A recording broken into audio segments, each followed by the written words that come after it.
ഈയിടെയായി കല്യാണത്തിന് പോകുമ്പോൾ പല പെൺകുട്ടികളും കഴുത്തിലും കയ്യിലും കാലിലും ഒക്കെ പല രൂപത്തിലുള്ള സ്വർണത്തിന് സമാനമായ ഒരുപാട് ഉരുപ്പടി ഇട്ടിട്ടുണ്ട്, സ്വർണ്ണാഭരണങ്ങൾ. അപ്പോൾ ഞാൻ പലപ്പോഴും ആലോചിച്ചു, ഇത്രയും സ്വർണ്ണമൊക്കെ ഇടാനുള്ള പൈസ എവിടെ നിന്നാണ്? പിന്നെയാണ് മനസ്സിലാക്കുന്നത് അത് സ്വർണ്ണമല്ല, അവർ അത് ഇമിറ്റേറ്റ് വാങ്ങാൻ കിട്ടുന്നതാണ് കൊല്ലം സുപ്രീമിൽ നിന്നും അതുപോലെ തന്നെ സ്ഥലത്തു നിന്നൊക്കെ വാങ്ങിയിടുന്നതാണ്. അവരുടെ കുറ്റമല്ല, പെൺകുട്ടികൾ ആഗ്രഹിക്കുന്നതായിരിക്കും.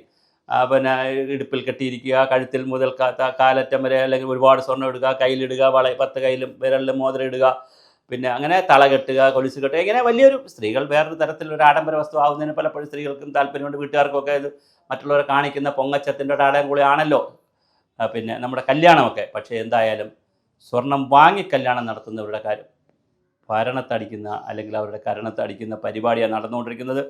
ഒരു വള വാങ്ങണമെങ്കിൽ 1 പവൻ്റെ വളയ്ക്ക് പോലും 80,000 രൂപ വരെ പോകുന്നു. ഒരു 74,000 രൂപ ആയി. പിന്നെ അതിൻ്റെ പണിക്കൂലി എല്ലാം കൂടി 80,000 രൂപ. 2 പവൻ്റെ വള വാങ്ങണമെങ്കിൽ 1,60,000 രൂപ. കഴിഞ്ഞൊരു 10-20 ദിവസമായി 16,000 രൂപയാണ് സ്വർണ്ണത്തിന് കൂടി. ഇത് എങ്ങോട്ടാണ് ഈ സ്വർണ്ണം പോകുന്നത്?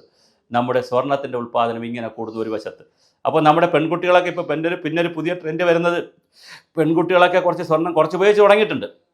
അതിൻ്റെ ട്രെൻഡ് വരുന്നുണ്ട്. അത് പക്ഷേ നമുക്ക് കല്യാണത്തിനൊക്കെ കുറച്ചെങ്കിലുമൊക്കെ സ്വർണം കൊടുക്കേണ്ടി വരുന്നു എന്നുള്ളത് ഒരു പ്രധാനപ്പെട്ട ഘടകമാണ്.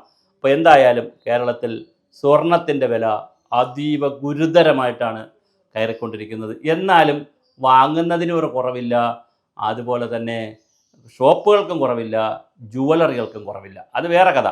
ധാരാളം ജുവലറികൾ വീണ്ടും വീണ്ടും വന്നുകൊണ്ടേയിരിക്കുന്നു. ജനങ്ങളപ്പോൾ ഇത് വാങ്ങുന്നുണ്ട്. പക്ഷെ എന്തായാലും ഇത് സാധാരണ ആളുകളെ സംബന്ധിച്ചിടത്തോളം ഒരു തരി പൊന്നിട്ടുകൊണ്ട് മകളെ കല്യാണം കഴിപ്പിക്കണമെന്ന് ആഗ്രഹിക്കുന്നവർ, അല്ലെങ്കിൽ ഒരു തരി പൊന്നിട്ടുകൊണ്ട് വീട്ടിലേക്ക് മരുമകളായി കയറി വരണമെന്ന് ആഗ്രഹിക്കുന്നവരുടെയൊക്കെ കാര്യം വലിയ കഷ്ടമാണ്. അതുകൊണ്ട് മറ്റത് വേണ്ട, ആഡംബരവും പൊങ്ങച്ചോടെ നിൽക്കട്ടെ. പക്ഷേ സാധാരണ ഒരു വളയോ കമ്മലോ അല്ലെങ്കിൽ ഒരു വാളയോ മോതിരമോ അങ്ങനെ എന്തെങ്കിലുമൊക്കെ, താലിമാല, ഇങ്ങനെ വളരെ കുറഞ്ഞ ആഗ്രഹം എല്ലാവർക്കും ഉണ്ടാകും, മനുഷ്യരല്ലേ. അപ്പോൾ ആ ആഗ്രഹങ്ങൾ പോലും സാധിക്കാൻ കഴിയാത്ത നിലയിലേക്കുള്ള അതീവ ഗുരുതരമായ രീതിയിലാണ് സ്വർണ്ണത്തിൻ്റെ വില പോകുന്നത്. ഇതിനൊരു പരിഹാരമുണ്ടാക്കാൻ ആഗോളതലത്തിലോ കേരള തലത്തിലോ ഭാരതത്തിലോ ഒരു പരിഹാരമുണ്ടാക്കാൻ കഴിയണ്ടേ? അത് ഗൗരവമായി ആലോചിക്കേണ്ടതാണ്.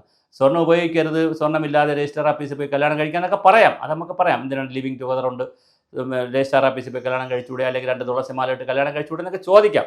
പക്ഷേ എങ്കിലും ശരാശരി പെൺകുട്ടിയെ സംബന്ധിച്ചിടത്തോളം കുഞ്ഞു കുഞ്ഞു ആഗ്രഹങ്ങളുണ്ടായിരിക്കും. നമ്മുടെ നവ്യ നായർ പിന്നെ കൃഷ്ണനോട് പറയുന്ന പോലെ കുഞ്ഞു കുഞ്ഞു ആഗ്രഹങ്ങൾ മനുഷ്യർക്ക് ഉണ്ടായിരിക്കുമല്ലോ. അപ്പോൾ കുഞ്ഞു മോഹങ്ങളെപ്പോലും കെടുത്തുന്ന രീതിയിലാണ് സ്വർണത്തിൻ്റെ പോക്ക്. അതിനെവിടെയെങ്കിലും ഒന്നുകിൽ ഒരു സാമൂഹ്യ നിയന്ത്രണം, അല്ലെങ്കിൽ ഏതെങ്കിലും തരത്തിലുള്ള സർക്കാരിൻ്റെ നിയന്ത്രണം, അല്ലെങ്കിൽ ഇത് വ്യാപാരികൾ എവിടെയാണെന്ന് അറിയില്ല ഇതിൻ്റെ ചർച്ച തുടങ്ങി വെക്കേണ്ടത്. എന്തായാലും പാവപ്പെട്ട ആളുകളെ സംബന്ധിച്ചിടത്തോളം സ്വർണം ഒരു വലിയ കിറാമുട്ടിയാകുന്നു. ഒരു തരി പൊന്നിന് 1 ലക്ഷമായാലും അത്ഭുതമില്ലാത്ത രീതിയിലേക്ക് കാര്യങ്ങൾ നീങ്ങുന്നു.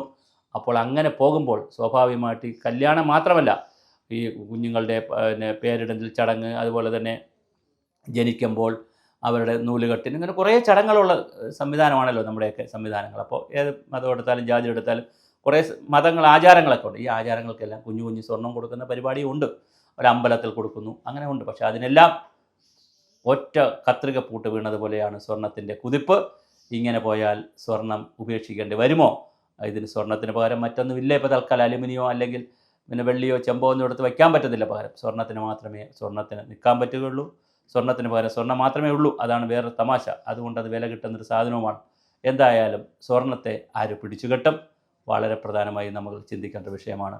ഈ കുതിപ്പിനെ ആര് കെട്ടി നിർത്തും?